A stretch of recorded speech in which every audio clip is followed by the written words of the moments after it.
Shalom umat yang dikasihi Tuhan. Shalom. Masih berkobar untuk Tuhan, amin. Amin. Tinggal tunggu hitungan hari untuk kita mengakhiri tahun ini. Banyak tantangan,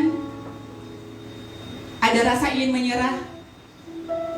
Tapi satu hal yang kita percaya, Tuhan menetapkan setiap langkah-langkah orang yang hidup berkenan kepadanya. Apabila ia jatuh, ia tidak akan sampai tergeletak. Sebab tangan Tuhan yang perkasa menopang setia kita. Sebab Dia ada bersama dengan kita. Dia dapat kita andalkan. Mari kita pandang. Mari kita hampiri tata kasih-Nya.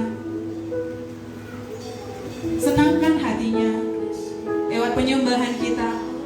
Naikkan ucapan syukur kita. Sebab Dia ada bersama dengan kita. Sebab hadirannya ada di tengah-tengah kita saat ini. Buka hatimu. Biarkan Dia bekerja. Biarkan Dia melawat setiap kehidupan kita. Buka hatimu.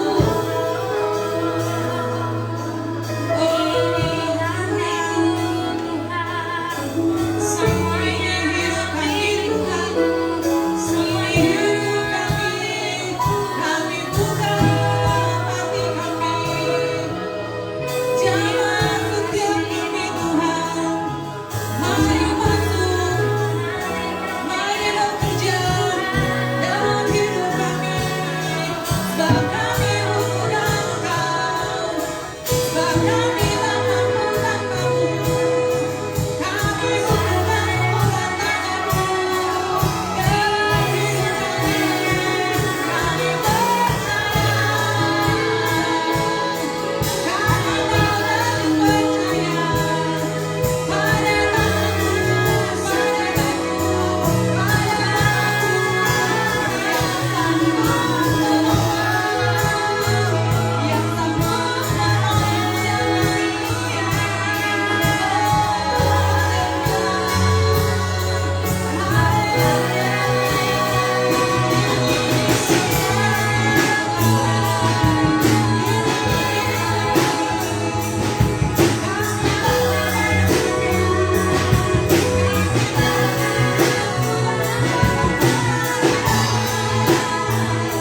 Bersyukurlah kepada Tuhan, serukanlah namanya, perkenalkanlah perbuatannya di antara bangsa-bangsa. Bernyanyilah bagi dia, bermazmurlah baginya, bercakapkanlah segala perbuatannya yang ajaib di dalam nama Tuhan Yesus Kristus. Haleluya.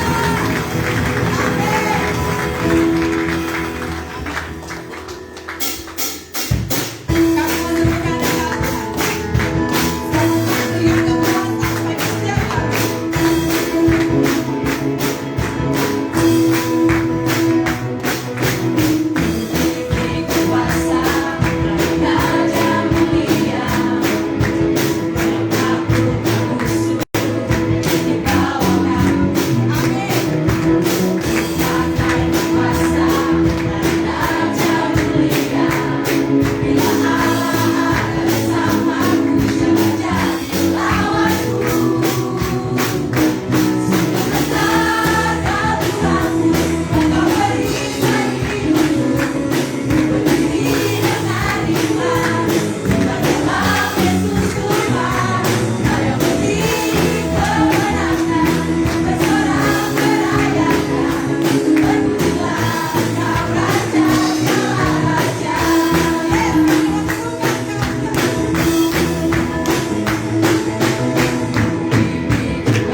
atas hidup baru yang Kau berikan dari setiap kami Tuhan.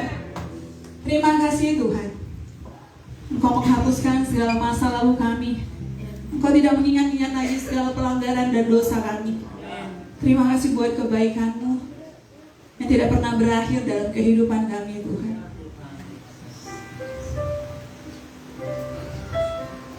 Engkau yang mengubahkan setiap ratap kami menjadi tari-tarian. Engkau yang mengangkat kami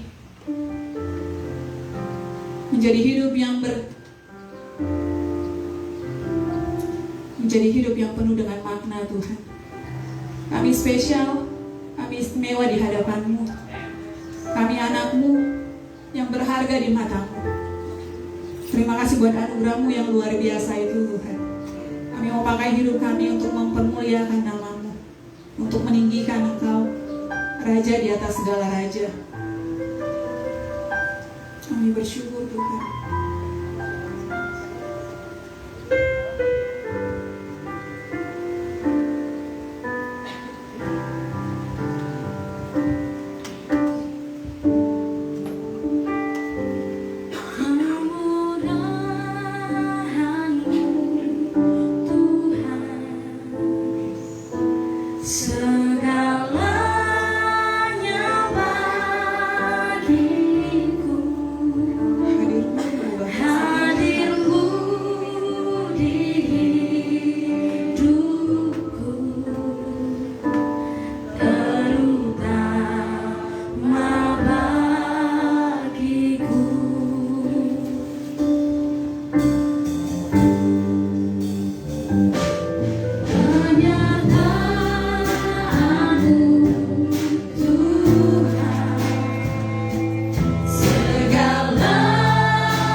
Kami sungguh sadar ibadah yang kami kerjakan pada saat ini tanpa kehadiran-Mu, maka ibadah kami tidak ada artinya. Pujian penyembahan yang kami naikkan tanpa hadirat-Mu, maka semuanya sia-sia. Sebab kami mohon belas kasihan-Mu, Bapa. Kami mohon belas kasihan. Kami mohon belas kasihan. Penuhi tempat ini dengan hadirat. Penuhi hati dan pikiran kami. Kuasai setiap pribadi kami. Penuhi kami, Bapa. Penuhi kami, Tuhan. Kami perlu Engkau. Kami perlu Engkau, Tuhan. Penuhi hati kami. Penuhi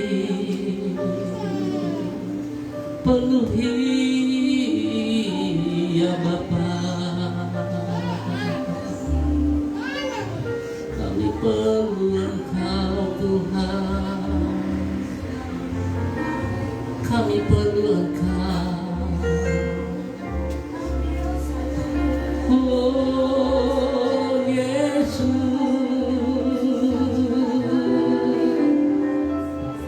Yesus.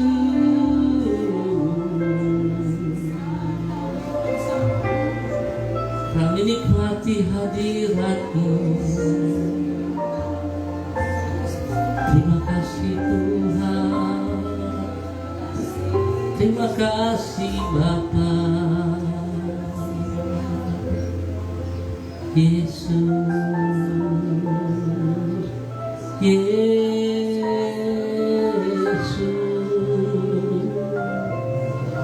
Shabada-bada-basyanda. Idiara-bara-bara-basikara-bara-basyanda-ra-bara-basyandi. Idiara-ra-masyanda-ra-masyanda-ra-mada-madamu. Yesus, terima kasih.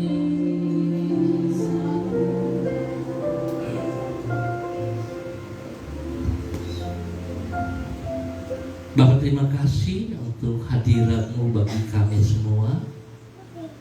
Kami bersyukur sebab kami diberi kesempatan untuk boleh memberkati Engkau dalam pujian penyembahan kami dan dari hidup kami.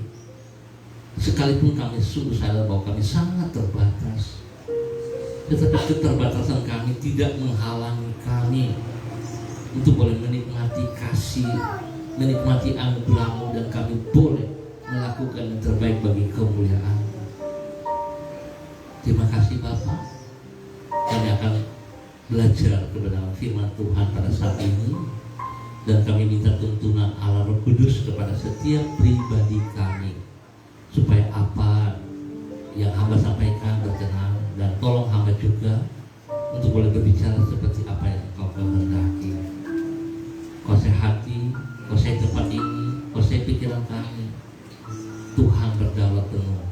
Terima kasih Bapak. Kami siap untuk belajar firman Tuhan hanya di dalam nama Tuhan Yesus Kristus, Anak Allah yang hidup. Amin. Baik Bapak Ibu yang Tuhan Yesus Kristus berkati, silakan duduk. Terima kasih untuk Nona Melani yang boleh memimpin kita dalam pujian penyembahan. Tuhan berkati.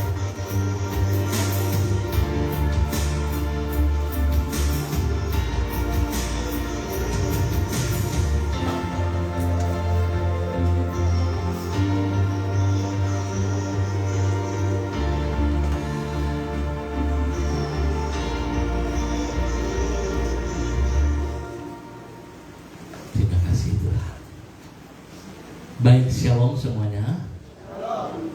Sangat senang bisa jumpa lagi Bapak Ibu. Sebelum saya meneruskan firman Tuhan ini, di tengah kita mungkin ada orang yang baru pertama kali, saudara-saudara yang baru pertama, boleh berdiri Dengan kasih Kristus kami mengundang boleh berdiri. Iya, di sini ada anak-anak muda. Silakan saudara bersalam. Di sini juga ada, iya, Tuhan berkati, iya.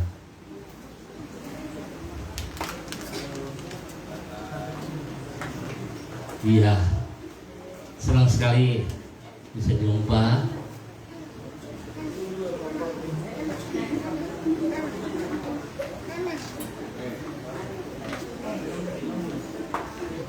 Jo orang baru juga.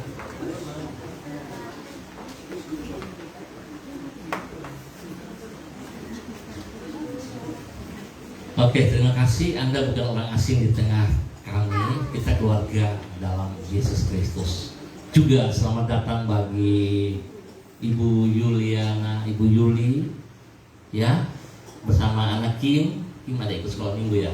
Oh ya, senang sekali bisa jumpa lagi bersama dengan Ibu Kim. Dan saya sangat berharap bisa terus ada bersama dengan kami. Iya. Demikian juga selamat datang untuk Ibu Dona. Iya, Ibu Sevo dari kemarin, Bu Dona baru pulang dari Jakarta juga. Terima kasih Tuhan bersama dengan Ibu Dona dan keluarga. Iya, semua hanya karena kebaikan Tuhan. Ya, baik Bapak Ibu yang Tuhan Yesus Kristus berkati. Saya berpikir bahwa dalam kehidupan kita, apa yang bisa kita beri kepada Tuhan? Coba kita boleh jujur.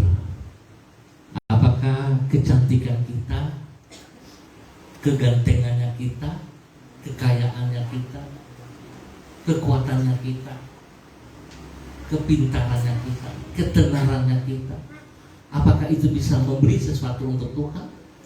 Bisa menyenangkan Tuhan? Tanda kutip, kalau kita pergunakan dengan cara yang positif dari Tuhan, akan menyenangkan Tuhan. Tetapi kalau tidak, justru menyakitkan hati Tuhan. Ya, itu akan menyakitkan hati Tuhan. Dan lebih daripada itu, saya mau katakan saudara, saya bersyukur oleh anugerah Tuhan. Saya berada di tempat ini 13 tahun. Dan saya melihat satu hal dalam pelayanan saya sekian waktu, hanya yang bisa kita beri untuk menyenangkan Tuhan adalah menyembah Dia, menyembah Tuhan. Kalau saudara tidak mau menyembah Dia, apa artinya pelayanan? Apa artinya hidupmu? Pelayanan yang kita lakukan bukan menjadi sebuah pelayanan penyembahan rutinitas begitu. Karena hari Minggu kita kumpul bersama, lalu kita memuji, kita menyembah Dia. Bukan seperti itu saudara, bukan. Tapi bagaimana hidup kita setiap saat untuk terus memuji dan menyembah Dia, mengagungkan Dia dalam kehidupan kita. Itu pun masih banyak kurangnya yang bisa menyenangkan hatinya.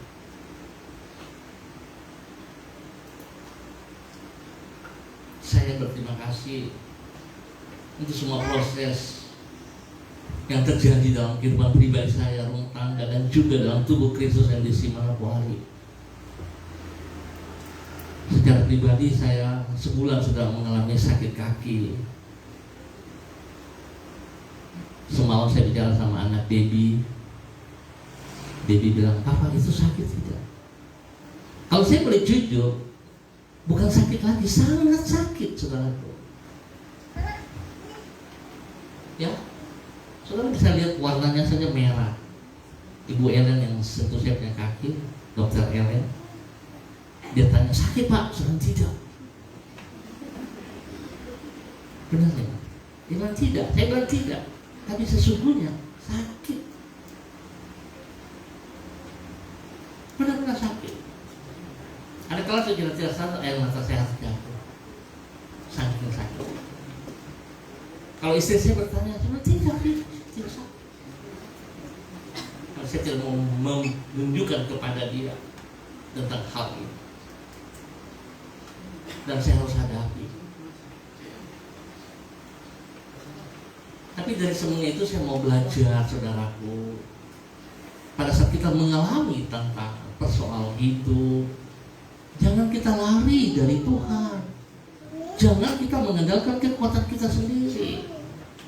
Dan jangan kita menyerah gitu loh. Kita harus terus maju ke depan. Kita terus bisa melihat bahwa Tuhan ada di pihak kita pada saat kita sungguh-sungguh bergantung dan bersandar sepenuhnya kepada Dia. Tapi saya mau katakan bahwa apa yang kita lakukan bukan kita lakukan seperti hari ini banyakkan orang semuanya mau instan. Kalau saudara melihat hari-hari ini bagaimana orang-orang meminum dengan gelas-gelas yang sudah tersedia, habis minum gelasnya dibuang, ya kan? Kemudian pakai sedotan, disedot, sedotannya apa dibuang, ya kan? Bahkan orang tua memberikan pelayanan kepada anak-anaknya dengan memberi popok itu dan sebagainya, selesai itu dibuang. Nah, saudara, kita melihat dunia hari ini seperti itu adanya. Kita nggak bisa bohong. Tapi di dalam mengikuti Kristus, kita nggak bisa seperti itu, saudaraku. Ya, kita nggak bisa instan. Saya suka makan mie instan. Karena itu yang paling praktis kan. Kasih panas air, tunggu berapa menit, kasih masuk minyak, kasih masuk telur dan sebagainya, sayur dan sebagainya, kita putar-putar sebentar, siap dimakan. Betul nggak? Bahkan kalau kita melihat anak-anak suka mie yang instan itu, mereka mentang-mentang gitu ambil sudah makan-makan. Iya kan? Itu terjadi hari ini. Semuanya mau instan. Iya. Saudaraku, saya melihat hal ini terjadi. Kenapa demikian? Ya.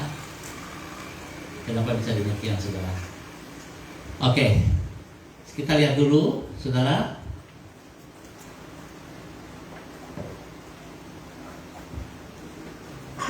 Topik atau tema bulan November yaitu Evelyn, bertobat. Saudara masih bertobat? Saudara katakan amin, tapi saya tidak tahu ya. Tapi kalau saudara dan saudara bertobat, pasti kita bisa merasakan kepakan sayapnya itu, semangatnya itu pasti kita rasakan ya. Oke. Dan pada minggu pertama kita belajar tentang pilihlah iman daripada ketakutan. Maju mundur. Iya kan? Maju mundur.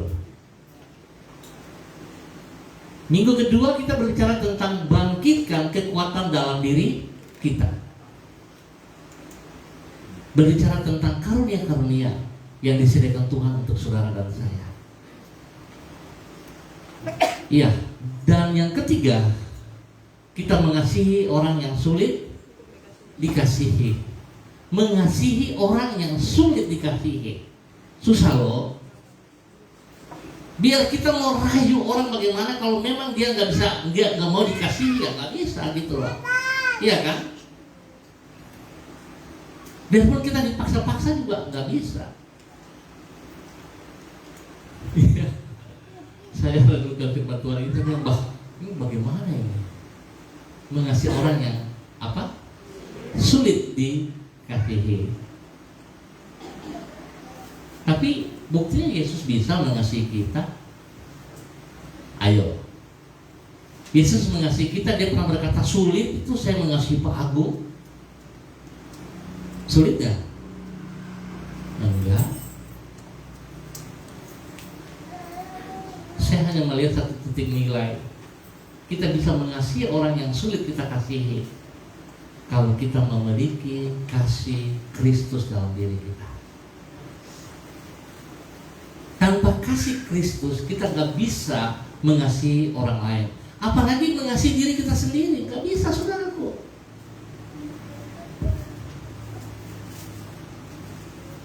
Banyak orang berkata bahwa saya mengasihi diriku.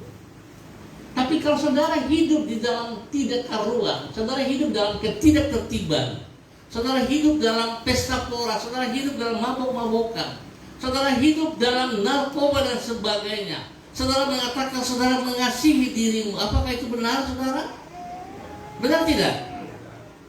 Yang benarnya bagaimana? menjauhkan, melepaskan gitu ya.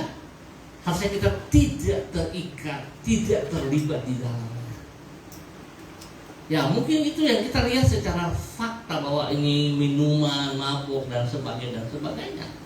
Tetapi kalau saudara juga mengasihi dirimu, seharusnya berbohong pun saudara tidak lakukan dalam hidupmu.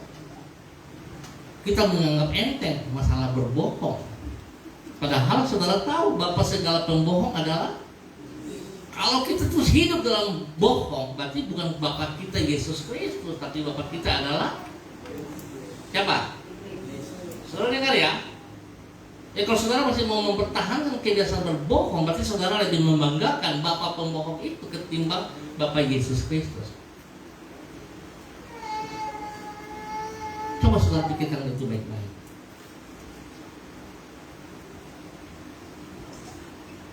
Kalau tidak bisa, ya saudara. Dan nanti pada minggu keempat kita akan belajar tentang membangun hidup yang efektif. Harus efektif. Dan kalau efektif berarti mulai dari diri kita, nggak bisa orang lain. Iya, nggak bisa orang lain, dan diri kita. Segala sesuatu yang kita kerjakan, yang kita mau itu bisa berhasil dan kita ingin menjadi berkat kepada orang lain, itu mulai dari tindakan kita. Bagian daripada kita harus ada tindakan. Tanpa tindakan maka enggak akan bisa berhasil itu, saudara-saudara. Enggak akan. Tindakan kita itu yang menjadi masalah dalam kehidupan kita. Ya, itu jadi masalah. Kalau saudara sedang lagi malas dalam kehidupan, apa yang saudara harus buat supaya saudara tidak menjadi malas? Coba, Mayos katakan apa yang harus Mayos kerjakan supaya Mayos tidak menjadi malas. Maka apa yang Mayos kerjakan?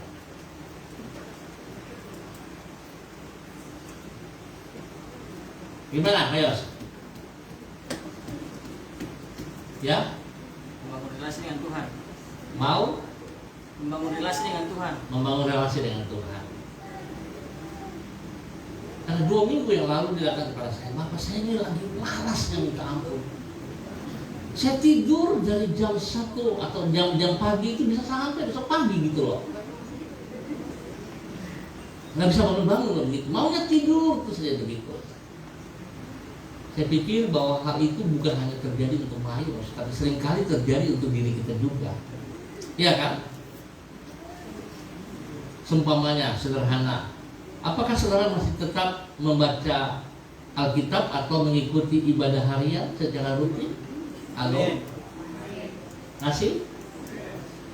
Tapi itu hanya masih. Yang lain bagaimana? Bolong-bolong ya. Nah ini menunjukkan bahwa kemalasan itu ada pada diri. Tidak ada alasan lain. Ya, itu kemalasan saudara. Dan ini menjadi musuh kita. Harus kita berjuang, kita harus lawan begitu. Ya, kita harus berjuang, kita harus lawan. Kalau enggak bisa. Malas itu terus akan mengikuti kita. Coba saudara perhatikan, kalau saudara sedang mau membaca Alkitab, saudara sudah buka, begitu siap, tiba-tiba ada masukan gitu loh, pikiran ini, aduh, oh iya, tunggu dulu, saya pergi kerja sama gitu. Dan itu saudara bisa melupakan, saudara tidak baca lagi Alkitab. Dan itu bukan sekali, berulang kali bisa terjadi. Aduh, saya nggak baca Alkitab, ya saya datang lagi. Begini, masalah lagi datang, saudara pergi lagi begitu. Sebenarnya bukan masalah yang saudara sedang hadapi, tapi saudara nggak sadar bahwa ada roh malas dalam dirimu yang mengikat saudara untuk tidak membaca Alkitab. Ya, tidak saudara, itu roh malas dalam diri. Saya juga alami, bukan saya tidak alami, maka saya tahu.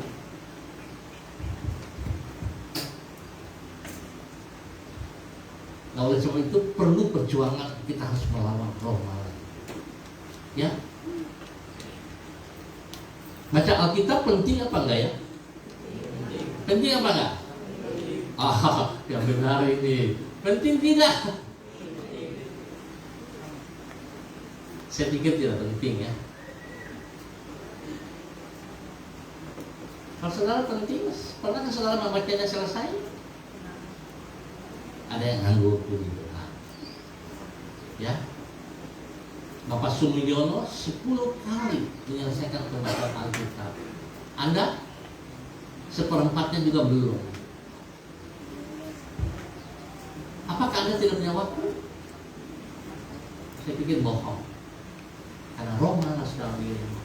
Dan saudara sebenarnya tidak mementingkan, tidak memerlukan Alkitab, firman, jadi saudara tidak pernah membaca. Ayo kita jujur. Pernah saudara tahu nggak? Berdasarkan penelitian yang saya ikuti, orang-orang yang setia membaca Alkitab secara rutin, telaten, mereka umur panjang, mereka memiliki kesehatan yang luar biasa, dan mereka diberkati jasmani dan rohani. Saya tidak berpikir panjang-panjang, saya tahu karena ini sumber kehidupan, saudaraku. Kalau kita terus melekat kepada sumber kehidupan, maka kita hidup, saudaraku. Kan sederhananya begitu. Tapi saudara anggap ini bukan sesuatu yang bernilai. Makanya saudara anggap, nanti hari Minggu kalau pergi ke ibadah dulu baru saya ambil Alkitab, saya lap-lap, tiup dulu, kasih keluarnya debu-debu dulu baru saya datang mau ke gereja, begitu. Iya kan? Itu pengalaman saya yang lalu juga begitu. Tapi hari ini tidak. Karena Tuhan sudah meninggalkan, membuat saya lepas dari masa lalu. Amin, saudara? Iya. Jadi saudara, kita akan melihat yang tadi saya katakan, semuanya serba-serba mau instan. Kita akan belajar tentang mengasihi orang yang sulit dikasihi, dan kita akan belajar kembali dari kitab 2 Timotius pasal 1 ayat 6 dan 7. Di sini saya tulis dari terjemahan yang baru. Nah, sebab itu kita baca bersama aja dari sini, ya. Bisa ya? Jelas? Cukup kelihatan atau kurang?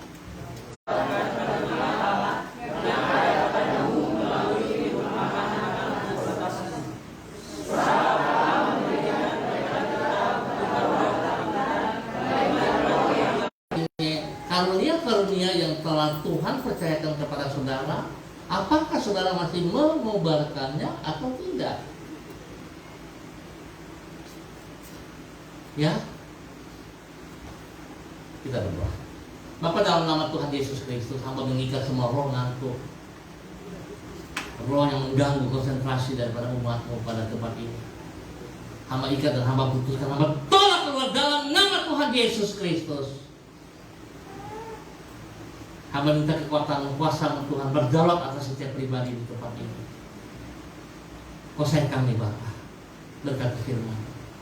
Terima kasih Bapa, dalam nama Yesus kami berdoa. Amin. Baik saudara, saya tahu bahwa ini gangguan ya, dan memang si jahat tidak mau supaya kita serius dengan Tuhan. Ya. Nah, kita melihat bahwa hal ini terjadi juga bagi diri Timotius. Terjadi perasaan takut di dalam dirinya, sehingga dia tidak melakukan pelayanannya dengan segenap hatinya, dengan sekuat tenaganya. Oke, kita lihat selanjutnya saudara. Nah, sikap tidak mau repot bagaikan pisau bermata dua ini yang tadi saya katakan kepada saudara-saudara. Bagaimana hari ini orang mau instalkan semuanya, minum gelas dibuang, ya kan? Makan piring sendok dibuang, gitu loh. Yang bahaya kalau kita makan pakai piring plastik dikasih sedia sendok yang besi itu, karena anggap ini instan dibuang juga. Maka berbahagialah yang punya sendok. Ya kan? Jadi kalau saudara marahan sama pasangan lu, teman yang dekat-dekat lu, karena instan saudara, Anda yang bicara ya, saya enggak ya. Ya, oke. Nah, kita melihat bahwa sikap tidak mau repot bagaikan pisau bermata dua ini. Sikap tidak mau repot itu yang terjadi dalam diri kita hari-hari ini. Ya, maunya gampang gitu. Maunya gampang gitu. Ya, kita lihat. Di satu bersifat positif, di sisi yang lain apa berdampak secara negatif. Jadi repot ini bagaikan pisau bermata dua. Ya. Bersifat positif karena dapat mendorong orang untuk mengembangkan berbagai inovasi yang memungkinkan kehidupan menjadi lebih praktis. Contohnya, kalau dulu kita masuk ke toko-toko yang bertingkat, kita harus lewati tangga, iya kan? Sekali lewat tangga itu berapa kali langkah, yang bisa 1000 langkah begitu sampai di atas sekali. Tapi hari ini terjadi luar biasa, ada lift, ada eskalator, ya kan? Eskalator. Kalau eskalator Anda naik, Anda dikasih naik begitu. Tapi kalau eskalator Anda harus naik dan dia akan bawa Anda juga begitu ya. Saya tahun 82, saya pas di Jakarta berjalan dengan beberapa teman, ketemu dengan teman-teman kami juga dari Papua. Jadi saya kita mundur dulu. Mereka masuk, mereka mau naik ke eskalator. Jadi mau naik enggak mereka mundur. Terus tiba-tiba salah satu buat diri jagoan, dia lompat, dia lompat tapi karena tidak pegangan kita lempar ke belakang lagi. Jadi saya bilang, aduh bikin malu kita orang saya. Itu dari Papua jadi malu. Ya karena memang Papua belum ada. Nah, kita nggak bisa bohong, tapi hari ini Papua banyak, betul ya? Iya. Semua pelajaran. Oke, saudara. Jadi ini penting ya. Jadi sisi positifnya kan, ya jadi ada tangga-tangga bisa berjalan, ya kan? Gitu. Ada lift, gitu. Ya. Cuma kalau saudara naik lift, saudara masuk lift, jangan saudara buka sendal. Ya kan? Biasa kalau saya lihat orang-orang dari daerah-daerah yang terpencil desa, mereka anggap ini rumah gitu ya. Mereka buka pintu terbuka, mereka masuk, mereka buka sendal. Sampai di atas keluar dari sendal, enggak ada. Ya jangan kayak begitu ya. Ini kita bicara aja. Oke. Selanjutnya saudara, di sisi yang lain sikap tidak mau repot juga dapat berdampak negatif, yaitu mengakibatkan orang hidup dalam sikap fatalistik alias menyerah kepada nasib dan enggan untuk berjuang. Ini dalam hal ini kita kalah sebelum berperang, saudaraku. Kita udah kalah sebelum berperang. Asal mendengar sesuatu yang menurut pandangan kita, saya tidak bisa. Dan sudah, saya tidak mau berjuang lagi. Saya tidak mau melangkah lagi karena sudah ada sikap fatalistik dalam hidup kita. Udah kalah sebelum berperang. Nah, saudara bersama dengan Kristus, saudara tidak boleh memiliki hal itu. Saudara harus lawan. Saya ingat 10 tahun yang lalu kalau saya melakukan hal yang sama, maka saya tidak bisa berdiri di tempat ini pagi hari ini. Saya sudah pulang gitu. Karena saya melihat tantangan yang membuat saya goncang sekali bahwa saya tidak sanggup untuk melanjutkan pelayanan di tempat ini. Ya, jadi saya bersyukur Tuhan kasih saya kekuatan spesial sehingga saya bisa hadapi itu dan saya lanjutkan sampai hari ini. Ya, pelayanan itu nggak mudah sih. Hari ini orang banyak menggebu-gebu untuk mau melayani. Saya bilang, bagus, itu sangat luar biasa. Tapi maksud saya dalam pelayanan ini bukan hanya pribadi, tapi mereka mau memimpin sebuah jemaat dalam pengembalaan dan sebagainya, luar biasa bagus. Tetapi harus Anda tahu sebab akibatnya.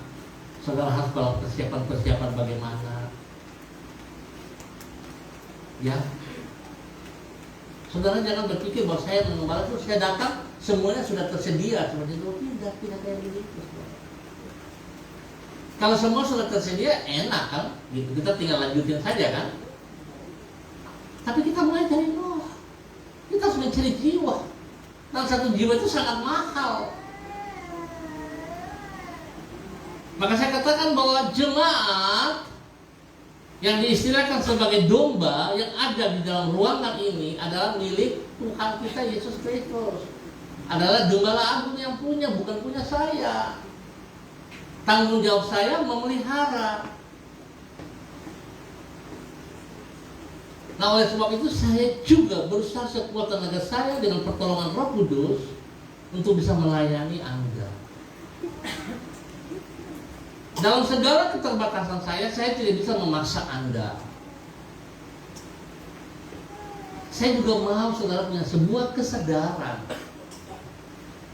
Sebagai tubuh Kristus, apa yang telah dipercayakan kepada Anda, apakah Anda bertanggung jawab mengerjakannya atau tidak?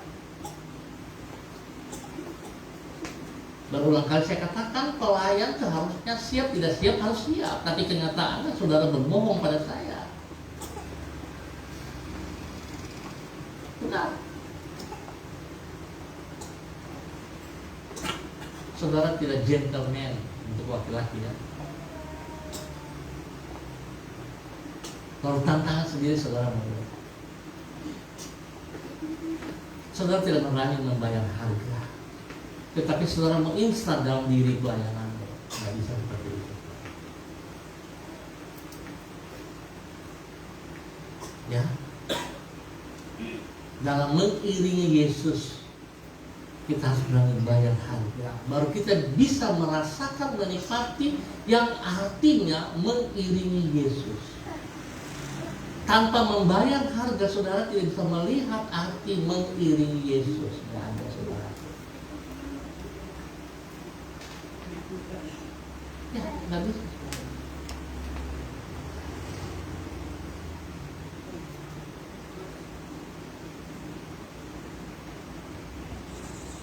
Baik, Bapak Ibu yang Tuhan Yesus berkati, dalam ayat ke-7 dari 1 Timotius, di sini dikatakan sebab Allah memberikan kepada kita bukan apa? Roh ketakutan. Ingat, Allah tidak pernah memberikan kepada kita roh ketakutan, melainkan roh yang membangkitkan kekuatan, semangat. Lalu memberikan apa? Kasih dan penguasaan diri. Sepanjang bulan ini kita berbicara terus dari 2 Timotius ini, dan kita dibukakan supaya kita paham apa bagian daripada kita. Ya, apa bagian daripada kita yang harus kita lakukan. Nah, kembali kepada pribadi Anda. Saya jujur, saudara-saudaraku, saya merindukan supaya jemaat yang ada di tempat ini atau jemaat dalam NDC bukan berbicara tentang kuantitasnya ya. Itu saya butuh loh, tapi itu bukan nomor satu. Yang saya butuh adalah kualitasnya gitu loh. Dan kualitas itu saya nggak bisa buat menjadi kualitas yang terbaik kalau saudara nggak bisa melakukan itu juga. Jadi artinya kita punya kerjasama saudara sebagai tubuh Kristus. Dan kita punya visi untuk mencapai goal. Bahwa kita adalah orang-orang yang dipersiapkan Tuhan, yang hidup bermakna, hidup menyenangkan Tuhan. Kita memiliki kualitas. Itu besar harapan saya. Ya. Nah, sebab itu saya terus memberi contoh juga dalam segala keterbatasan saya. Sederhananya umpama, kalau ibadah jam 9, saya jam 8 udah siap. Ya. Kalau kesan kebetulan di tempat ini, di tempat saya, kesannya jam berapa? Jam 6, jam 7, 1 jam sebelumnya saya sudah ada. Saya tunggu. Ya. Dan saya nggak pernah melihat kesan itu on time gitu. Kesan pukul 19, mulainya pukul 19.30. Berarti gembala kesan nggak mau memperbaiki kesannya. Gembala kesan setuju dengan kesalahan-kesalahan yang dibuat. Berarti dia kompromi, saudaraku. Maaf, saya harus berkata. Karena saya mau kualitas.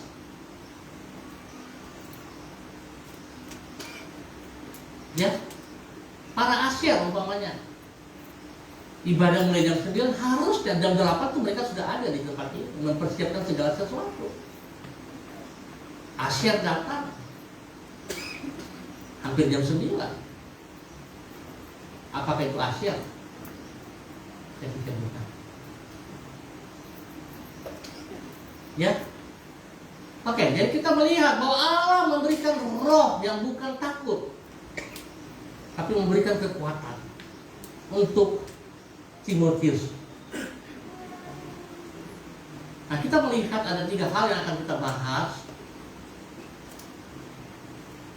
Kita harus memiliki hati perlu dipenuhi dengan kasih, ya. Yang tadi saya katakan, kalau kita tidak punya kasih Kristus, kita nggak bisa melakukan seperti apa yang Kristus mau. Nah, oleh sebab itu hati kita perlu dipenuhi dengan kasih, sebab yang pertama, saudara, kasih mampu mengatasi ketakutan.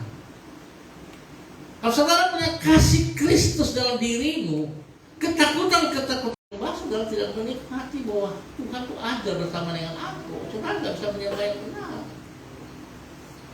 Tapi kalau saudara merasakan kasihnya, saudara akan menyembah dengan sekuat tenaga Anda. Ya, menyembah itu bukan untuk orang lihat, ya. Kalau saya masa bodoh, orang mau bilang saya apa-apa nggak peduli, itu hak mulut mereka untuk berbicara, saya nggak peduli. Tapi hati saya untuk Tuhan, yang untuk Tuhan gitu. Saya sekuat tenaga lakukan, karena kita itu sang sumber gitu. Kalau saudara mau diberkati, ya kuncinya cuma di situ kok, nggak ada yang lain. Doa yang saudara lakukan, saudara nggak bisa berbohong bahwa oh yo, Bapak Tony bilang kalau kita menyembah Tuhan kita pasti diberkati. Tapi saudara lakukan dengan motivasi yang negatif, saudara nggak akan diberkati. Kalau saudara kita misalnya, Bapak Tony bohong, kalau saya menyembah saya diberkati. Saya bertanya, saudara yang menyembah tujuannya apa?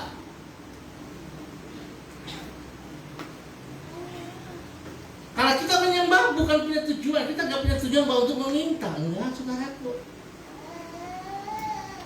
Kita menyembah Dia karena Dia Tuhan kita, Dia Raja kita. Kita diciptakan untuk memuliakan Dia, dan kita harus melakukan supaya bisa memuliakan Dia. Kita harus menyembah Dia dalam roh dan kebenaran. Dan saudara harus tahu, saudara adalah milik Dia, karena saudara telah ditebus dengan darahnya yang mahal. Jadi tidak ada alasan untuk saudara tidak menyembah Dia. Dan kalau saudara menyembah, tidak punya hak untuk meminta, Tuhan saya menyembah supaya saya diberkati. Enggak, saudara keliru. Saudara tidak berkata pun Tuhan tahu isi hatimu, karena Dia Tuhan, Dia bukan manusia. Tapi kalau saudara dengan tulus, saudara sujud menyembah Dia dengan segenap hatimu, setiap waktu saudara lakukan dengan itu, berkat itu bonus, itu akan turun ke saudara. Ya, itu akan turun untuk saudara. Segala sisi saudara akan diberkati. Ya, saudara akan diberkati. Persoalan-persoalan Tuhan akan tolong. Tuhan akan memberikan kekuatan spesial bagi Anda untuk bisa melewati tantangan-tantangan ini. Ya. Dan ini terjadi bukan untuk orang tua saja, bukan untuk opa-opa, oma-oma, atau untuk bapak-bapak, mama-mama, anak-anak tidak. Tidak, itu semua orang. Dari anak sekolah minggu sampai dengan opa-opa. Itu Tuhan memberikan hak kepada semua kita. Oleh sebab itu selalu saya katakan, pas sekolah minggu juga harus mengajar anak-anak sekolah minggu menyembah. Jangan cuma cerita terus, tapi tidak pernah mengajak mereka menyembah.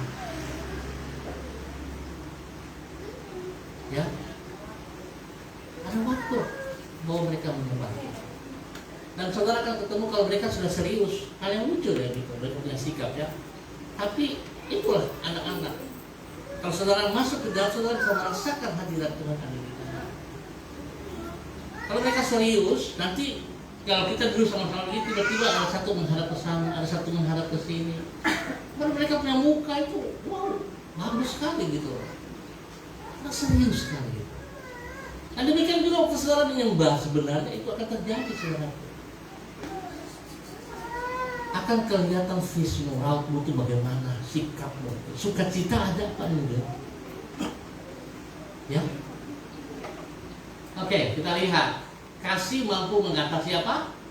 Ketakutan. Jadi kita perlu kasih apa enggak? Saudara sudah punya kasih belum? Kasih itu ada dijual di sana loh, di pom bensin. Saya nggak tahu 1 liter berapa itu. Ya, oke, kita lihat saudara. Rasa takut dapat mengakibatkan semangat orang menjadi apa? Lumpuh dan ia merasa tidak berdaya. Jadi saudara jangan mau takut. Arti kata begini loh. Kita takut kalau kita melakukan dosa. Iya kan? Kita takut kalau kita melakukan dosa. Tapi hari ini kita bisa melihat banyak orang tidak merasa takut. Bahkan tidak merasa takut untuk melakukan dosa itu lagi. Ini cilaka 13 namanya. Ya kan? Saudara tahu di depan lubang, tapi saudara bisa melangkah masuk ke lubang. Dan itu terjadi bukan sekali, berulang kali. Itu namanya apa? Saudara sengaja untuk melakukan dosa. Sedih sekali loh kalau itu. Sedih. Kalau Tuhan Yesus izinkan dia boleh tampil melihatkan tubuh fisiknya, tentu dia akan melihat kita dengan air mata yang bertujuan. Karena kita menyakitkan hati. Ya. Saya berulang kali banyak yang menegur kepada saya tentang para pelayan di tempat ini. Dengan alasan, kamu punya hamba tuh begini. Ada lagi kamu punya itu begini. Saya bilang terima kasih masukannya. Tapi saya cuma bilang cara pandang kita berbeda. Saya selalu belajar dari Yesus Kristus. Kalau Yesus Kristus punya cara pandang seperti Anda, berarti kita tidak akan pernah mengenakan orang yang berdosa. Paham, saudara? Siapa yang membasuh kaki Yesus dengan air mata, dengan rambut? Siapa? Wanita atau perempuan? Ya? Perempuan ya, bukan wanita ya. Siapa dia, saudara tahu? Maria itu orang suci, kudus. Orang berdosa, saudara. Ya.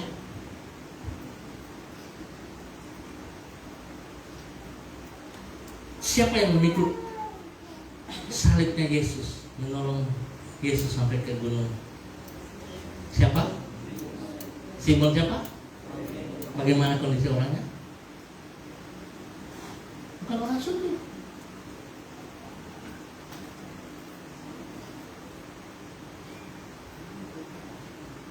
Tuhan masuk ke dalam rumah orang yang tinggi sekali. Siapa dia? Bagaimana keadaan Sakeus? Orang apa dia? Pemungut cukai, orang yang paling baik. Ya kan? Karena dia menolong ambil orang punya uang disimpan loh. Yesus masuk ke dalam rumahnya dan mereka berkata, kalau dia orang benar, kenapa dia masuk ke rumah orang berdosa? Apakah dengan perkataan mereka Yesus mundur? Tidak. Maka yang terjadi, Sakeus yang orang tinggi itu, dia diberkati, dia mengembalikan 4 kali lipat dari orang-orang yang dia ambil uangnya dia simpan itu, dikembalikan. Karena ini sudah berbunga namanya. Iya kan?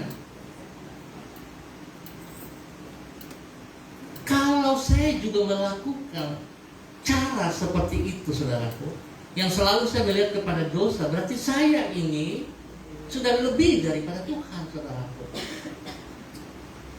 Dan berarti saya tidak mau melakukan visinya Tuhan untuk menyelamatkan orang-orang yang terhilang.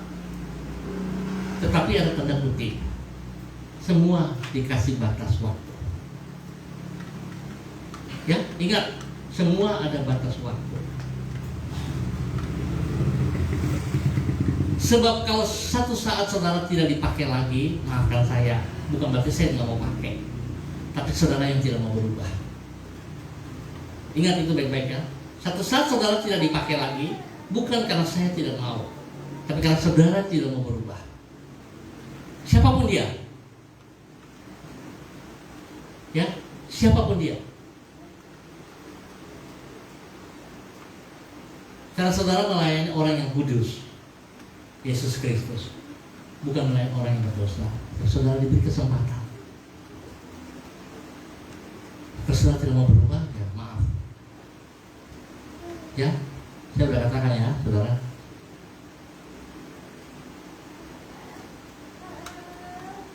Jadi mari kita lakukan yang benar untuk kemuliaan Tuhan. Tuhan gak pernah kasih roh ketakutan, tapi Dia memberikan semangat kepada kita untuk meninggalkan cara hidup kita yang lama. Nah, kita butuh kasih. Oke. Nah, saudara melihat dalam kitab 1 Yohanes pasal 4 ayat 18 berkata, di dalam kasih tidak ada ketakutan. Kasih yang sempurna melenyapkan ketakutan. Sebab ketakutan mengandung hukuman, dan siapa yang takut ia tidak sempurna di dalam kasih.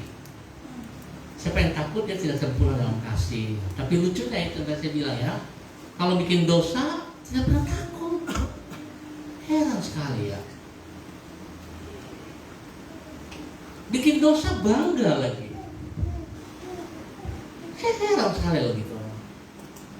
Ya, bikin dosa bangga gitu. Bahkan tidak sadar bisa menceritakan lagi kepada orang gitu loh.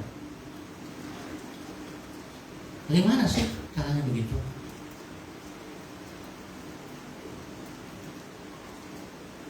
Ya, jangan seperti itu lah. Oke, saudaraku, kita lihat. Di dalam kasih tidak ada ketakutan. Kasih yang sempurna melenyapkan ketakutan. Alkisah, seorang ibu, dia sedang pergi berbelanja ke toko, dan waktu dia kembali ke rumahnya, dia kedapatan mendapatkan bahwa rumahnya sedang terbakar, dan terbakarnya sudah berat. Semua orang sudah berteriak-teriak. Tetapi saudara, yang ibu itu lakukan, tiba-tiba dia nyelonong, dia masuk ke dalam tengah-tengah api yang sedang membara itu. Orang berteriak, orang menahannya, dia nggak peduli, dan dia berjuang untuk masuk ke dalam rumah tersebut. Ternyata saudara, yang ia lakukan karena anaknya sedang tidur dalam kamar, sehingga dia melakukan hal itu karena anaknya, dan menerobos api itu. Pada saat dia mengambil anaknya dan menggendong, dalam itu kayu yang terbakar harus menimpa pundaknya, tetapi tidak menghalangi dia untuk punya rasa takut, dan dia tetap membawa anaknya keluar. Karena punya kasih yang begitu besar dalam kehidupan ibu itu, sehingga bahaya apapun tidak menghalangi dia. Dia berkorban karena dia mengasihi anak. Saudara, harusnya kita sadari bahwa Yesus juga sudah melakukan itu untuk saudara dan saya. Sekalipun dia harus diludahi, dicaci maki, ditikam, bahkan disalibkan, dia tetap melakukan hal itu karena dia mengasihi saudara dan saya. Kalau dia sudah melakukan itu untuk kita, kenapa kita tidak menghargai pengorbanannya? Halo, jangan kita anggap biasa dong. Ya, saudara, kalau kita jujur ya, orang banyak tidak sadari bahwa berpikir karena anugerah itu kita secara cuma-cuma berarti kita sudah dapat bagian dalam kerajaan surga. Saya mau katakan tidak seperti itu, saudaraku. Saudara kalau menerima karunia keselamatan yang diberikan secara cuma-cuma untuk Anda, tapi saudara harus perjuangkan keselamatan itu sampai akhirnya. Keselamatan yang saudara terima itu harus saudara perjuangkan. Saudara harus hidup di dalam kekudusan untuk bisa terus diperdamaikan dengan Allah Bapa. Saudara bisa baca di Alkitab, makanya baca itu Alkitab, supaya saudara bisa tahu. Kalau saudara melakukan dosa, itu tidak membuat Anda ada dalam kerajaan surga. Ya, tidak. Perzinahan, pencurian, pembunuhan, pesta pora, mabok, ya, bencong, banci, apalagi, ya, itu tidak mendapat bagian dalam kerajaan surga, saudaraku. Jadi jangan kita kompromi. Mari hidup yang benar, saudaraku. Berjuang. Anda berjuang. Ibu ini dia berjuang karena dia mengasihi anak. Ya? Saudara mau berkorban untuk kemuliaan Tuhan?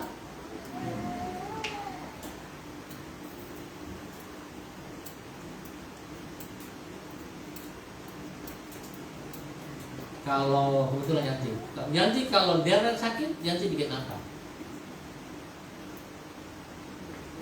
Ya? Pukul dia? Marah-marah dia? Kalau marah-marah pasti dia sembuh gitu. Iya kan? Sekalipun menurut pandangan kita dia salah dalam keadaan seperti itu, sebagai seorang ibu, hati kita luluh dan kita akan mengasihi dia. Betul nggak?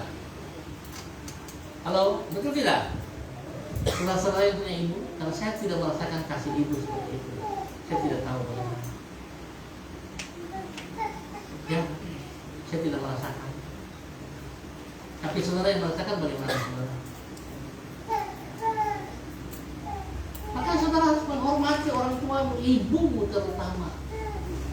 Saya heran waktu dibilang, tapi saudara macam anggap enteng loh begitu. Kalau saudara tidak menghormati ibu, apapun yang saudara lakukan untuk papamu sama aja bohong.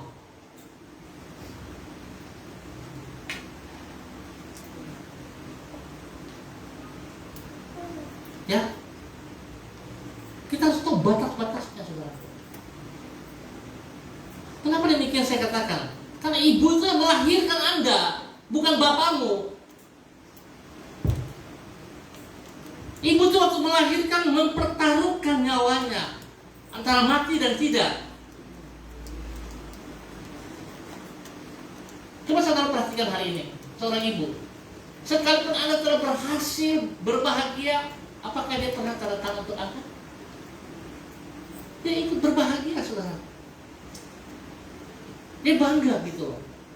Oh, anak saya bahagia dan dia juga akan bahagia seperti itu. Pengorbanan seorang ibu itu mahal, nilainya mahal gitu. Waktu saya usia 3 tahun dan saya membuat ibu saya menangis,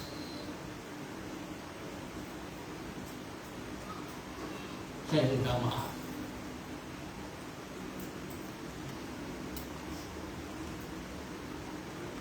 Setelah saya dewasa, saya sadar tidak layak. Kita cuma pengen permen saja, dan ibu saya nggak bisa memberi, dan memang bukannya nggak mau memberi, memang nggak punya duit. Dan saya marah. Saya ngambil batu, saya timpuk dia. Dan ibu saya cuma menangis. Saya dia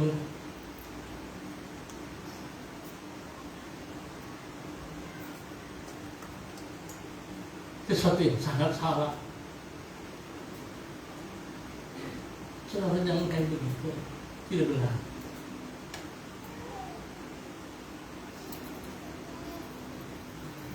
Setelah saya dewasa dan saya tahu dalam kebenaran, saya mendidik anak-anak saya untuk menghormati orang tuanya, terutama untuk ibu mereka. Saya nggak tanggung-tanggung saudaraku, kalau mereka melakukan hal yang salah ke ibunya, saya hajar.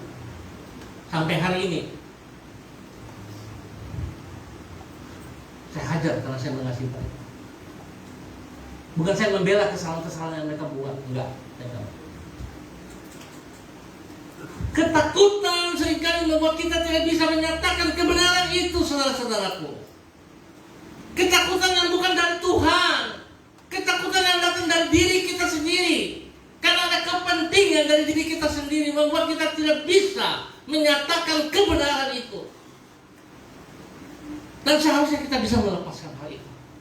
Tidak lagi seperti begitu.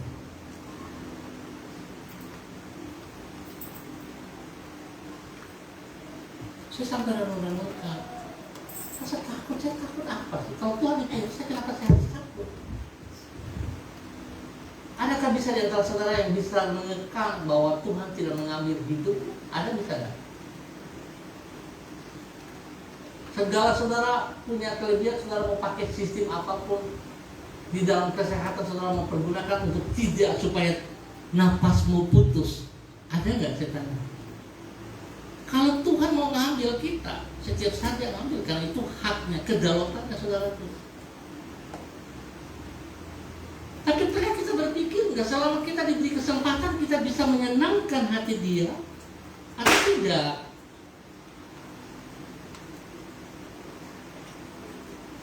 Saya suka lagu itu.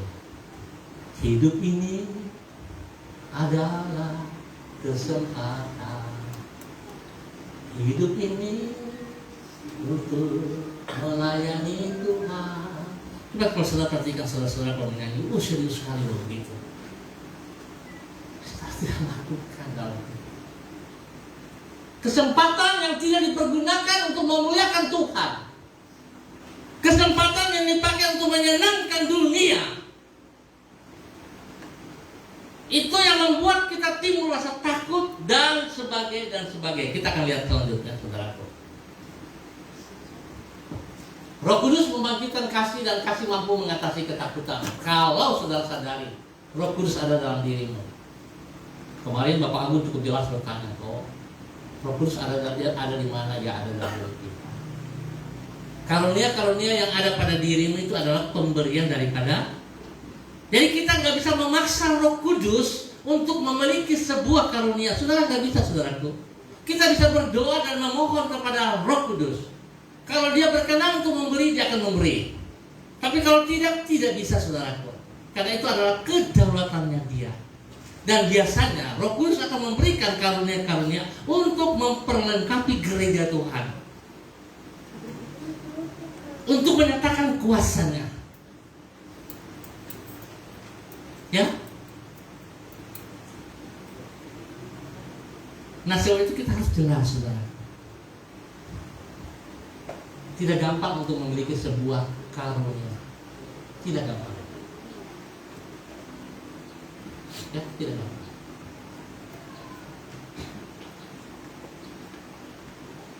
Seandainya, contohnya bahasa roh. Itu bahasa roh adalah karunia yang paling mudah untuk kita dapatkan. Tetapi tidak semua orang bisa mendapatkan, termasuk pendeta. Tidak semua pendeta mendapatkan karunia bahasa roh. Ya. Tuhan yang tahu isi hatimu.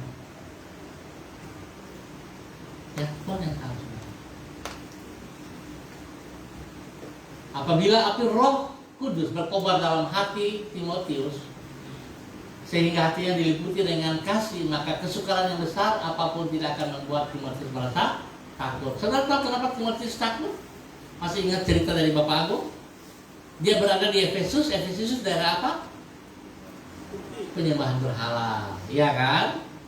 Di sana saudara, dia harus ketemu dengan orang-orang yang hidupnya senantiasa berhala, menyembah kepada berhala. Di sana ada kuil yang terkenal adalah Dewi Artemis. Semua orang sujud menyembah. Dan waktu Timotius melayani untuk menyatakan kebenaran, dia mendapat tekanan di sana. Itu yang membuat dia yang masih muda belia, 15 tahunan, menggoncangkan dia. Tapi Paulus ingat dan mengingatkan kembali kepada dia, jangan takut, kobarkan karunia yang sudah ada pada engkau dari tumpangan tanganku. Jadi kalau saudara sudah menerima karunia, saudara jangan matikan karunia itu. Orang lain membutuhkan karunia. Saudara sudah dikasih, saudara tidak pergunakan. Orang lain minta tidak dikasih, saudara. Jadi makanya saudara kita pergunakan hal yang benar, ya. Ya, saudara. Yang kedua, Hati kita perlu dipenuhi dengan kasih, sebab yang pertama tadi mengatasi ketakutan. Yang kedua saudara, untuk mengatasi kesuaman. Tahu suam? Apa itu suam? Kesuaman adalah mudahnya gairah dalam kehidupan. Jadi sebenarnya untuk Anda memiliki rasa malas ini termasuk di sini. Kesuaman itu terjadi. Kenapa bisa terjadi malas? Nah ini harus kita cari, harus kita ketahui. Ya kan? Karena saudara yang memutuskan hubunganmu dengan Tuhan, maka terjadi kesuaman ini. Maka tadi anak Mayu sudah berkata, harus membangun hubungan yang intim lagi dengan Bapa. Nah hari ini saya melihat di CCTV pagi-pagi dia sudah mulai bangun. Iya, dia semangat loh gitu. Dia sudah tidak tidur sampai siang-siang baru bangun lagi, tidak. Sekarang pagi-pagi dia sudah bangun. Ya, oke, saudara, kita lihat. Kesuaman dapat terjadi karena berbagai kesulitan yang remeh-temeh, yang datang secara terus-menerus sehingga menjadi suatu rutinitas dalam kehidupan. Jadi sesuatu masalah yang terus silih berganti, sesuatu yang kita anggap enteng, yang kita anggap biasa-biasa saja, tapi itu terus datang silih berganti, membuat kita menjadi suam, saudara.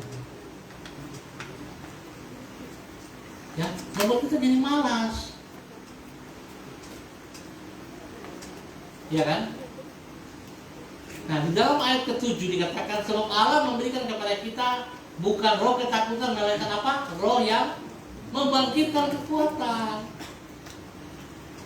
Kita tidak melihat kepada kebenaran firman Tuhan itu, dan kita tidak menghidupkan firman Tuhan itu dalam kehidupan kita. Itu masalahnya, saudaraku.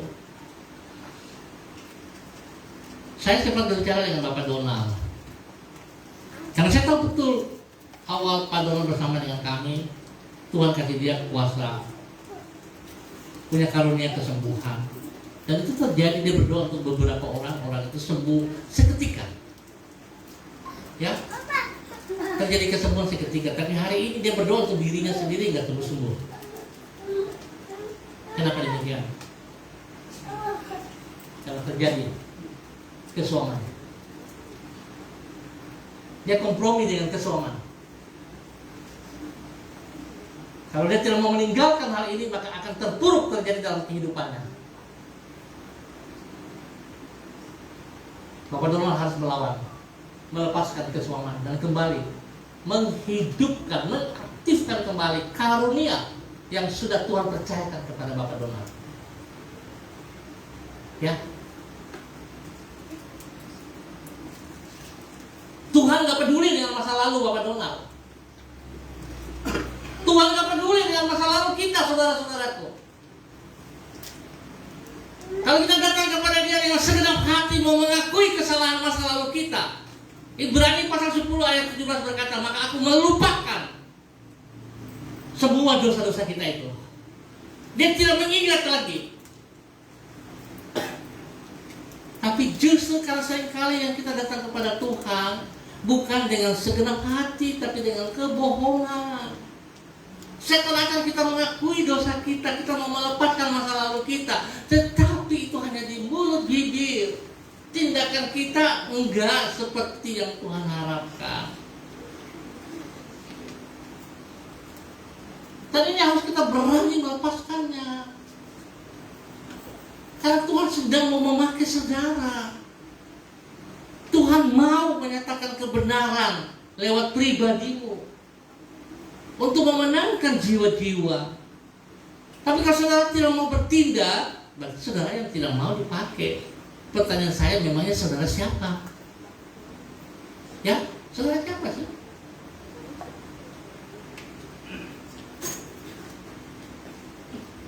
Saudara sadar kan, saudara milik Tuhan, sudah ditebuskan.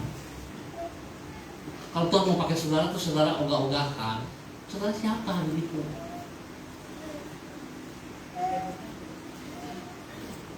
Tapi kalau tawaran dari dunia, saudara cepat nomor 1, bisa ada waktu. Komitmenmu untuk Tuhan hilang. Ini celah-celah yang kita buka, membuat kita menjadi suam, saudaraku.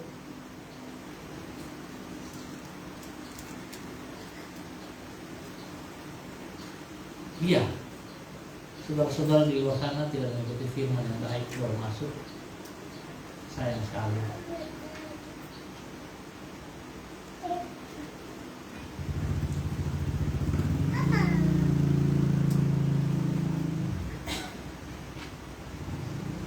Selanjutnya saudara, hati kita perlu dipenuhi dengan kasih. Sebab yang pertama kita untuk mengatasi apa? Ketakutan. Yang kedua kesoaman. Dan yang ketiga saudara, mengatasi apa? Keputusasaan. Jadi kasih itu menopang kita, menolong kita, supaya kita tidak hidup berputus asa, begitu loh. Dan Tuhan berjanji, Tuhan tidak menelantarkan kita sebagai anak yatim piatu. Kalau saudara sedang menghadapi tantangan, lihatlah Tuhan Yesus. Apapun masalah yang sedang saudara hadapi hari ini, apakah Tuhan lebih kecil daripada masalahmu? Tidak, saudaraku. Menurut pandangan kita, aduh saya setengah mati, saudara, bagaimana saya bisa mengatasi masalah ini? Tapi bagi Tuhan tidak ada yang mustahil, saudaraku. Tidak mustahil.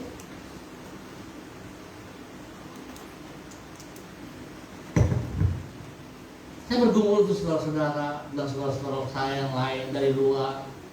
Seringkali WA, telepon, Bapak saya punya masalah begini-begini. Oke, saya dukung dalam doa. Dan saya terlibat dalam pergumulan, saya mulai berdoa. Dan itu masalah bagi saya, saudaraku.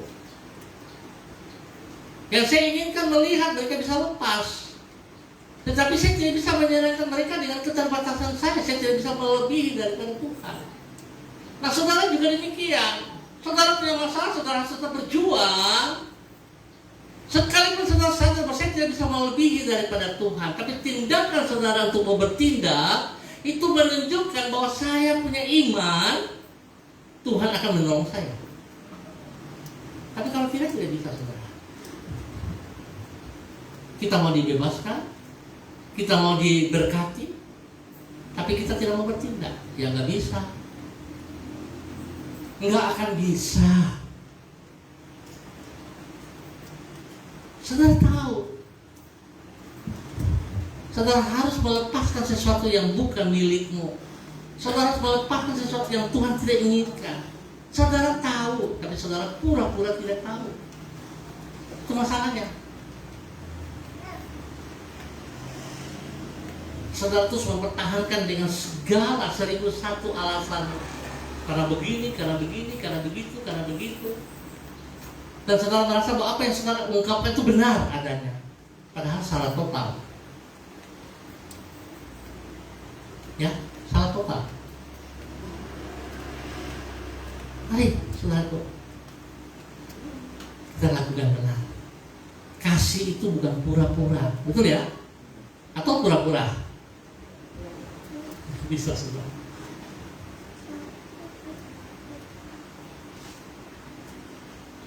Ya, saya bersama istri saya mengasihi dia dengan segenap hati saya.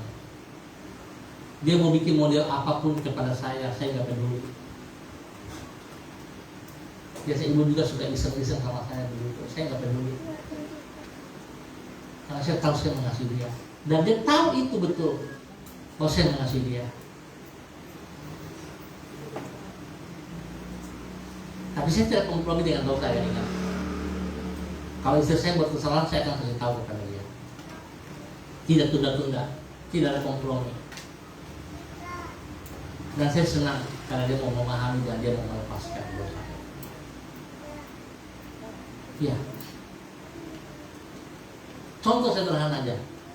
Kalau ibadah pagi umpamanya, ibadah harian, dia kan biasa suka sendirian. Kalau dia nggak lakukan, saya tanyakan, kamu sudah ibadah harian, Pak? Pasti sudah lakukan, Pak. Papa tidak lihat kok. Ih, Papa di sana, kalau saya di sini, bagaimana Papa bisa lihat? Ada kala ya kita iseng juga, tapi tujuan satu, supaya dia harus sungguh-sungguh melakukannya. Bapak Ibu bagaimana? Anda ingin anak-anak Anda bertumbuh yang benar, positif, Anda ingin anak-anak melakukan firman Tuhan, tapi Anda tidak melakukannya. Bagaimana mungkin? Anda pintar mengajarkan firman Tuhan kepada anak-anak, tapi Anda sendiri tidak mempraktikkan firman Tuhan itu dalam hidupmu. Bagaimana mungkin? Ya nggak bisa, saudaraku.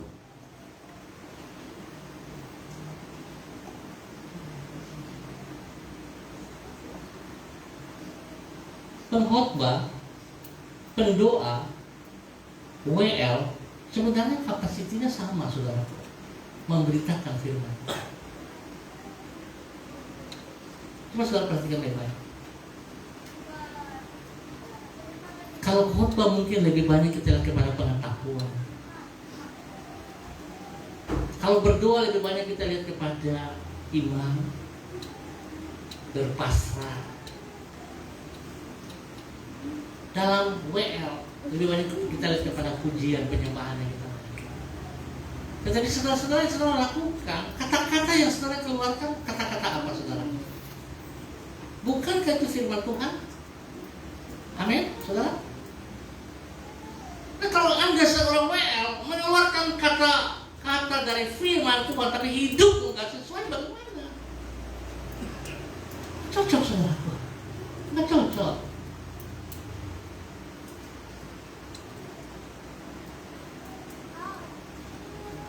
Mari kita lakukan yang benar. Demikian kita pendoa, demikian kita pengkhotbah. Lakukan yang benar untuk Tuhan, bukan untuk diri kita.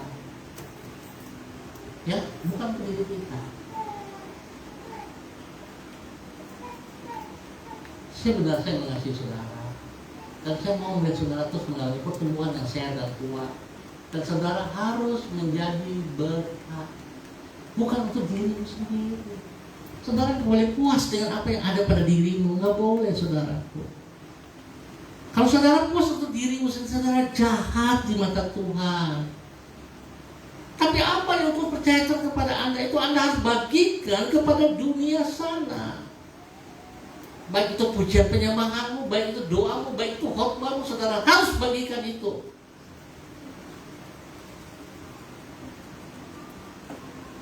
Seumpamanya contoh, kalau Ibu Rida main-main sama si Sena, lalu ada penyembahan. Saya suka lihat Ibu Rida suka betul ya. Terus Sena bikin apa? Bukankah Ibu sedang mengajar si Sena untuk menyembah? Kalau kita lihat dengan cara pandang lucu ya gitu loh, tapi kita nggak lihat secara positif bahwa kita sedang mendidik Sena untuk menyembah Tuhan. Lakukanlah itu yang sederhana, saudaraku. Dan Sena mengangkat tangan dengan ketulusan hatinya, dia diberkati.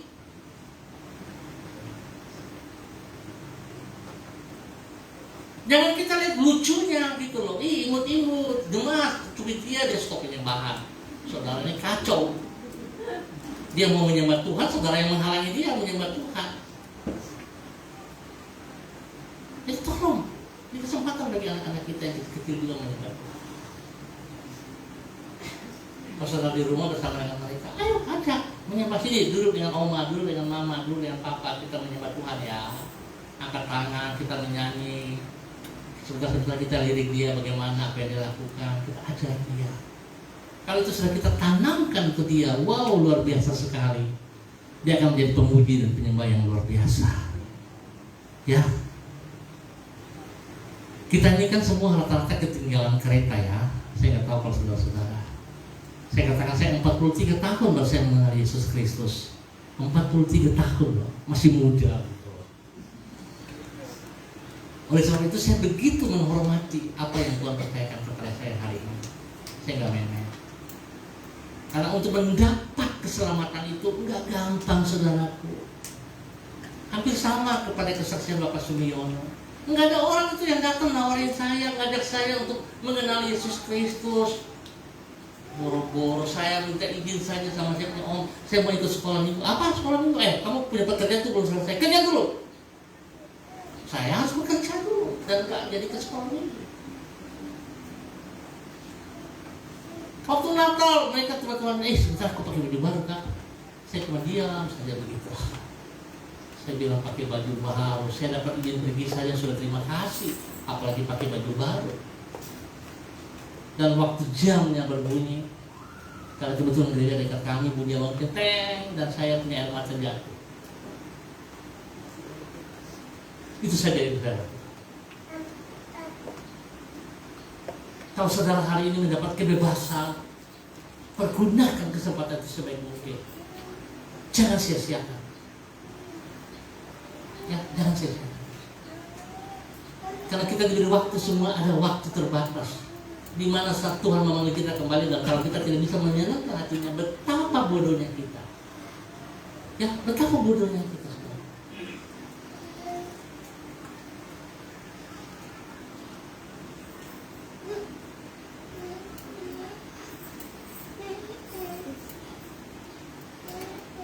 Mari saudaraku, saya mengajak supaya kita sungguh-sungguh dengan Tuhan. Kita memuliakan Tuhan, ya, dengan segala hati kita. Dikala kesulitan datang bertubi-tubi dan orang merasa tidak berdaya untuk mengatasinya, maka di saat itu bisa jadi rasa putus asa akan menguasai hati. Ya kan? Kehilangan toh? Tidak punya pengharapan loh begitu. Ya. Orang yang berputus asa itu kan dia tidak punya pengharapan. Saudara tahu lagu yang berkata, pengharapanku hanya Yesus saja. Terus pengharapan kita hanya ada pada Yesus Kristus. Lain enggak. Ya. Mari kita serius sama Tuhan gitu loh. Dalam ayat ke-7 kita bandingkan dengan 2 Timotius pasal 4 ayat 5. Di dalam ayat ke-7 berkata penguasaan diri. Di ayat ke-5 dari 2 Timotius pasal 4 dikatakan, namun engkau kuasailah dirimu dalam segala hal, sabarlah menderita, lakukanlah pekerjaan pemberitaan Injil, tunaikanlah tugas pelayananmu. Tuhan minta dalam masalah apapun kita harus sabar dan kita harus tunaikan, kita selesaikan pemberitaan Injil itu. Jadi pelayanan kita yang paling utama ada amanat agung, saudaraku. Memberitakan Injil. Kenapa kita harus memberitakan Injil? Supaya jiwa-jiwa diselamatkan. Saudara, Tuhan memakai saudara untuk menyelamatkan jiwa-jiwa. Saudara sudah diselamatkan, maka saudara harus menyelamatkan orang lain. Itulah amanat agung, dan itu juga merupakan visi daripada MDC. Menjangkau, memuridkan, dan mengutus. Bukan saudara berdiam diri. Lakukan amanat agung itu. Ya, lakukan itu. Tentu saudara tahu visi kita dalam kesan apa? Yang pertama apa? Halo? Visi kesan apa? Menjangkau keluar, menjangkau jiwa. Yang kedua? Saling membangun. Apa? Saling membangun. Oke, ini 2 jawaban langsung. Saling membangun, dan ketiga, mengembangkan karunia-karunia rohani. Nah makanya karunia-karunia yang ada pada engkau di dalam pertemuan kesan dipergunakan dong. Gembala kesan beri kesempatan. Anda pemimpin, Anda harus jeli melihat bahwa ini ada karunia dalam anggotamu. Beri kesempatan untuk mereka mengembangkan karunia mereka. Jangan Anda halangi. Kalau saya memimpin kesan dan saya tidak punya karunia kesembuhan, dan si A punya karunia kesembuhan, saya tantang orang sakit, siapa sakit, saya akan panggil dia berdoa. Kalau dia punya karunia, biar dikembangkan. Saya ikut mendukung, mendoakan. Jangan kita matikan. Saudara punya niat saja tidak baik, Tuhan tahu, dan saudara jahat di mata Tuhan. Jangan saudara pura-pura sepertinya, saya tidak punya niat untuk jahat, tapi saudara punya hati. Tuhan tahu, saudaraku. Ya Tuhan tahu. Sedih loh Tuhan lihat kita kayak gini. Tapi kalau saudara coba mengembangkan, saudara beri kesempatan, saudara diberkati justru. Saudara diberkati dengan karunia apa? Karunia mendidik. Saudara tidak diberkati dengan karunia kesembuhan, tapi saudara diberikan karunia untuk mendidik, untuk mengembalakan. Itu ada pada dirimu. Tuhan kembangkan hal itu. Jadi kita melihat masing-masing bagian itu punya karunia. Jangan kita memaksa karunia orang harus kita lakukan. Enggak bisa seperti itu. Ya. Kita harus jeli akan hal ini. Karena Tuhan mau memberkati kita. Nah, saudara, kita lihat mengobarkan karunia Allah adalah tanggung jawab siapa? Tanggung jawab kita ya, tanggung jawab Anda ya. Anda dapat mengobarkan karunia dengan cara yang pertama, saudara, mohon agar Tuhan apa? Menjamah hati Anda dengan anugerahnya. Ayo berdoa minta sungguh-sungguh. Tuhan memberikan itu kepada saudara. Jangan pasif. Dan yang kedua, saudara, terlibatkan di dalam apa? Kenapa harus terlibat? Kenapa saudara harus terlibat? Kalau saudara tidak terlibat, karunia mati itu tidak berkembang kan? Keterlibatan saudara dalam pelayanan spesial dalam kesal, maka karunia itu akan berkembang, saudara. Kalau saya pemimpin kesal tuh saya tahu, oh ada si A karunianya nubuat, oh si B karunianya untuk kesembuhan. Wah, saya bahagia sekali. Ayo kamu datang sini, kita akan melakukan kesembuhan. Anda sakit pasti sembuh. Dan Anda datang, aku punya tugas, aku berdoa. Saya kan tidak. Ya kan? Jadi mari kita pergunakan semua bagian tubuh itu. Satukan hati kita, satukan tujuan kita, maka kita akan mencapai goal yang benar. Jangan semuanya aku, nggak bisa seperti itu. Ya, nggak bisa. Kalau kita terus merasa bahwa kita semua, saudara mau perhatikan baik-baik. Sebenarnya saudara sedang menyembunyikan sesuatu yang ada pada dirimu. Kalau saya memandangnya seperti itu. Kalau saya tidak berani memberikan kesempatan kepada Bapak Jeffy berkhotbah, Bapak Agung berkhotbah, sebenarnya ada kelemahan dalam diri saya bahwa saya takut mereka bersaing dengan saya. Jujur. Mengapa saya harus takut? Mereka punya Tuhan, mereka hamba-hamba Tuhan, dan mereka melayani Tuhan. Kenapa saya harus menghalangi mereka? Gak bohong, benar-benar. Saya justru berbahagia kalau mereka berkhotbah, saya mendapat banyak nilai dari mereka dan mengembangkan pelayanan saya. Mari berpikir positif, ya, jangan berpikir negatif. Tuhan memberkati kita. Mari pemain musik ke depan.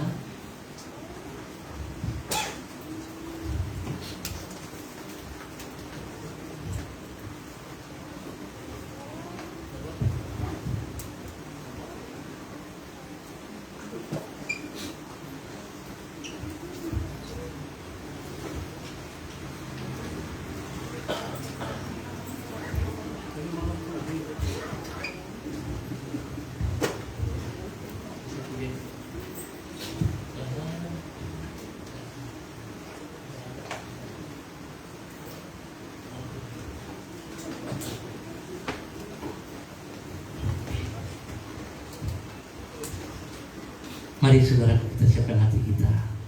Kita mau bersyukur kepada Dia, Allah yang telah memberikan berkat karunia kepada saudara dan saya, dan Dia mau memakai semua hidup kita untuk kemuliaan-Nya. Sebab itu dalam segala tekanan yang sedang terjadi, kita punya pengharapan kepada Tuhan. Ingat, kita punya pengharapan kepada Tuhan. Dia tidak pernah meninggalkan kita. Sama-sama kita katakan, pengharapan